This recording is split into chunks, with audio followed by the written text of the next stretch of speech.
এটা কোনো কথা হলো? মিমির কথা তো আমি বলতেই পারবো না। নো, অসম্ভব। এবার সাকিবের জীবনে অপু বুবলির পাত্তা নেই। একটি সিনেমা করেই মিমিতে মুগ্ধ শাকিব খান। পর্দার পাশাপাশি ব্যক্তি মিমিরও প্রশংসা করেন শাকিব খান। তাহলে অপু বুবলির কি সত্যিই কোনো জায়গা নেই কিং খানের জীবনে? বিস্তারিত জানতে পুরো ভিডিওটি দেখুন। মিমি হট নায়িকা বলে মিমির প্রতি আলাদা একটা আকর্ষণ থাকার আলোচনায় জড়িয়েছেন কিং খান। এবার আগামী দিনে কিং খানের সাথে মিমিকেই দেখা যাবে বলে ধারণা করা হয়। এবার সাকিবের প্রতি এক প্রকার অভিযোগ তোলা হয়। দেশি চলচ্চিত্রে বিদেশি নায়িকাদের নিয়ে কেন মাতামাতি করেন শাকিব খান, সে প্রশ্নটি প্রায়ই দেখা যায়। এও বলা হয় কাজের মাধ্যমে ভিনদেশি নায়িকাদের সাথে ব্যক্তিগত সম্পর্কে জড়ান কিং খান। এই বিষয় নিয়ে এতদিন শাকিব খান মুখ না খুললেও এবার মুখ খুলেছেন তিনি। শাকিব বলেন, বিদেশি নায়িকাদের নিয়ে কাজ করার অভিযোগ কাদের সেটা আগে বুঝতে হবে।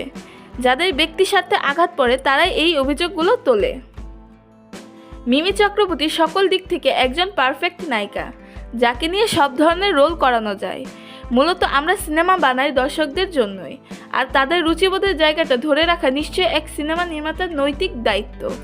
চরিত্রের সাথে যাকে ভালো মানাবে তাকে নিয়ে কাজ করাটা নিশ্চয়ই কোনো দোষের নয়।